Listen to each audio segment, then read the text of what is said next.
Maulaya salli wa sallim daiman abada ala habibika khairil khalqi kullihim. Maulaya salli wa sallim daiman abada. La tahqiranna minal ma'rufi syai'a. Jangan pernah mengecilkan perbuatan baik walaupun syai'a, sedikit. Apa itu? Antulqiya akhaka biwajhin talqin. Engkau berjumpa dengan saudaramu dengan wajah yang lepas. Talaqa, tolak, lepas. Talaqa, tolak. Wajah dia lepas. Apa makna? Wajahnya cerah. Bukan macam wajah orang yang terikat dengan tali. Maka wajah dia lepas. Hadis yang lain yang semakna dengan ini, tabassumika fi wajhi akhika sadaqah. Senyummu ke wajah saudaramu sedekah. Selama ini saya tahu senyum itu ke wajah saudara. Malam ini ke tabung-tabung pun boleh juga. Maka amal di antara yang boleh menyampaikan kita ke surga adalah idkhalus surur fi qulubil mu'minin, menyenangkan hati orang lain. Makanya dalam Quran dikatakan qaulum ma'rufun, cakap yang elok, yang baik, menyejukkan hati, khairum min sadaqatin, lebih baik daripada berbuat baik, yatsma'uha adza, berbuat baik banyak tapi menyakiti hati orang lain. Seelok-eloknya buat baik banyak, hati orang tak sakit. Tapi yang lebih parah, sudahlah tak buat baik, hati orang sakit. Awak kenapa tak buat baik? Saya memang tak ada buat baik, tapi hati orang tak ada sakit. Pertengahan. Dia banyak buat baik, tapi hati orang sakit di bawah itu. Hati orang tak ada sakit, dia pun tak ada buat baik. Maka tak ada yang dapat dia bawa menghadap Allah Subhanahu wa ta'ala. Mengapa masjid itu tegak berdiri? Kalaulah bukan kerana aku yang membina masjid itu, kalaulah bukan kerana saya yang memberikan tazkirah di masjid itu, maka kata Allah dalam Quran, khairum min sadaqatin yatsba'uha adza. Kata Nabi pula dalam hadis, ada 3 golongan. Salah satu la yukallimuhumullah yaumal qiyamah, dia tidak akan diajak bicara oleh Allah pada hari kiamat. Wala yanzuru ilaihim, dia tidak akan dipandang Allah pada hari kiamat. Wala yuzakkihim, dia tidak akan disucikan, diampunkan Allah. Walahum azabun alim, dan dia mendapatkan azab yang amat sangat menyakitkan. Siapa dia? Mannan, orang yang mengungkit-ungkit, mengungkap-ungkap pemberian perbuatan baik yang pernah dia lakukan dulu. Kalaulah bukan kerana aku yang menyekolahkan anak yatim itu, kalaulah bukan kerana saya yang membantu pondok ma'had itu, kalaulah bukan, dia kata semua aku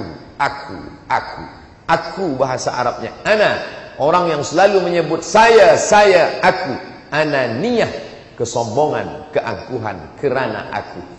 Bila ada kawan, sahabat, kerabat, jamaah kita sikit-sikit bercakap aku, sikit-sikit berkata aku, maka sampaikan kepada dia, hai saudaraku, yang selalu menyebut aku dalam Al-Quran itu ada 4. Yang pertama, ana rabbukumul a'la, aku Tuhan yang maha tinggi, Fir'aun. Yang kedua, innama utituhu ala ilmin indi, aku kaya kerana akal dan usahaku. Siapa dia? Qarun. Yang ketiga, khalaqtani min nar, aku dari api, wa khalaqtahu min tin, engkau dari tanah. Aku lebih mulia, aku lebih hebat, aku lebih kuasa. Siapa dia? Syaitan. Fir'aun, Qarun, syaitan. Lalu yang keempat siapa? Awaklah yang keempat. Sikit-sikit aku, sikit-sikit aku. Kejap-kejap saya. Maka kita selalu berkata, mengapa ini hebat, megah, mewah? Kerana kami hamba-hamba Allah. Maka sembahyang istisqa, minta hujan, tidak sendirian, tapi berjamaah. Supaya apa? Supaya andai hujan turun segera selepas sembahyang, orang tak dapat berkata kerana doaku. Tidak, tapi kerana kita berjamaah. Andai sudah 2 hari 3 malam sembahyang istisqa dilakukan, hujan tak juga turun, dan tiada seorang pun boleh menyalahkan ni kerana imamnya tuan fulan lah maka hujan tak turun-turun. Tidak, kerana kita bersama, doa ini belum juga dikabulkan Allah Subhanahu wa ta'ala. Kadang kita ini mengaku bertuah, kata orang Melayu, tapi sebenarnya kita menumpang tuah orang lain. Banyak perbuatan baik orang lain, kerana itulah azab tak jadi turun. Wa ma kana Allahu liyu'adzibahum wa anta fihim. Azab tak turun kerana Muhammad sallallahu alaihi wasallam ada di tengah mereka. Hari ini dia tak ada di tengah kita. Mengapa kita tetap juga na'udzubillah azab tak turun? Wa ma kana Allahu mu'adzibahum wa hum yastaghfirun. Allah tak turunkan azab kerana masih ada lagi yang bermunajat di tengah malam. Dia lawan tidurnya, dia lawan syahwat matanya, dia bangun, dia ambil wudu, usalli sunnat tahajjud raka'ataini lillahi ta'ala. Selepas itu dia pun beristighfar, astaghfirullahalazim alladzi la ilaha illa wal hayyul qayyum wa atubu ilaih. Kerana istighfar orang itulah, tapi dia tak pernah hadir ke hadapan. Dia tak pernah berkata, akulah wali Allah, akulah pemberi tazkirah, akulah yang membawa orang ke jalan Allah. Tidak. Dinding ini kokoh, kuat, besar, tapi yang tampak di luar adalah yang paling lembut. Apa dia? Pewarna. Padahal di dalam itu ada besi, di dalam itu ada batu, di dalam itu ada macam-macam yang kuat-kuat, tapi yang kuat tak pernah tampak ke hadapan orang ramai. Malam ini yang tampil ke hadapan kami bertiga saja. Tuan imam, tuan pengacara, dan saya pemberi tazkirah. Tapi orang ramai tahu ada malam ini kajian. Bukan kerana saya tak pernah bagi maklumat. Orang di persekitaran masjid tahu, sebab ada yang bagi maklumat melalui Instagram, WhatsApp, dan maklumat lainnya. Mereka tak kita kenal, mereka kita tak tahu, tapi mereka dicatat malaikat sebagai orang yang pernah berbuat baik. La tahqiranna minal ma'rufi syai'a. Jangan engkau kecilkan perbuatan walaupun dia sedikit, kerana perbuatan yang baik itu akan besar di hadapan Allah kerana niat yang baik. Rubba amalin saghirin, berapa banyak amal yang kecil, yukabbiruhun niyah, dibesarkan oleh niat. Wa rubba amalin kabirin yusaghiruhun niyah, berapa banyak pula amal yang tampak di mata besar, dirasa amal itu akan menolong sebesar bukit Uhud, tapi ternyata dia dikecilkan oleh niat. Maka kita luruskan niat dalam beramal. Innamal a'malu binniyat wa innama likulli imri'in ma nawa. Jadi dalam beramal ini maka kita tunjukkan bahawa kita beramal kerana Allah Subhanahu wa taala. Suatu ketika Nabi sedang duduk bersama sahabat. Halaqah. Halaqah artinya bulat, melengkung, melingkar. Nabi di tengah, sahabat berkeliling. Halaqah. Tak lama sedang halaqah, datang seorang lelaki, air wuduknya basah di wajah sampai ke ujung janggutnya. Dia tenteng selipar. Dia pun masuk. Kata Nabi, tuan-tuan, sahabat-sahabat, bila engkau ingin menengok penghuni surga, itulah dia orang. Yang masuk itu ya Rasulullah. Ya, itulah dia penghuni surga. Maka sahabat merasa heran, apa kelebihan dia? Dia bukan Abu Hurairah yang penghafaz hadis.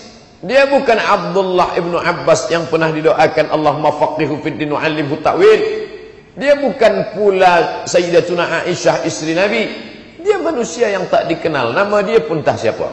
Tapi bila engkau ingin tahu penghuni surga, itu dia orang. Sahabat datang ke rumah dia, bertamu boleh 3 hari 3 malam. Lebih daripada itu sedekah. 3 hari 3 malam hak kita kepada sahibul bait. Dia tengok makannya biasa saja. Dia tengok tidurnya, tak ada berlebih kurang seperti manusia kebanyakan. Ini orang kenapa Nabi kata penghuni surga? Sembahyang dia biasa saja, ibadah dia biasa. Pada hari ketiga ia pun disoal. Tuan, sahabat berkata, manakala kami duduk bersama Rasulullah sallallahu alaihi wasallam, Nabi menunjuk engkaulah penghuni surga. Tapi aku sudah 3 hari 3 malam di rumahmu, aku tengok engkau pandang biasa saja. Apa sebenarnya amal engkau yang boleh menyampaikan ke dalam surga Allah? Apa jawab dia? Amalku tak lebih tak kurang sama seperti kalian. Hanya saja sebelum tidur malam, aku sudah membersihkan hatiku. Tak ada dendam kesumat sakit hati, tak ada sumpah serapah caci maki. Aku sudah maafkan semua orang yang menganiayaku. Dari terbit matahari tadi sampailah tenggelam matahari, maka hilanglah semua, tak pernah berkesan dalam hatiku. Apa maknanya? Surga tak selamanya direbut dengan al-hajjul mabrur, laisa lahu jazaa illal jannah. Surga tak hanya direbut dengan membina masjid, man bana masjidan banallahu mithlahu baitan fil jannah. Siapa yang haji mabrur balasannya surga. Siapa yang mampu membina masjid maka dibangunkan istana dalam surga. Tapi ada satu lagi. Dia tidak tawaf, dia tidak sa'i, dia tidak melontar jumrah, dia tidak membina masjid. Tapi Nabi menjanjikan dia masuk surga. Kenapa? Qad aflaha man tazakka. Beruntung orang yang mensucikan hati. Selepas hati suci, wa dzakara asma rabbih fasalla. Setelah hati suci, barulah zakara, mengingat Allah, fasalla, barulah dia salat. Kerana salat yang berkubang dengan dendam, kesumat, hasad, dengki dan busuk hati tak memberikan kesan apa-apa dalam pribadi seorang muslim. سبيل الدموع سبيل مريح تنهدى يا صاحي كي تستريح وبث الدعاء الخفي الصريح يسعك الفضاء الرحيب الفسيح.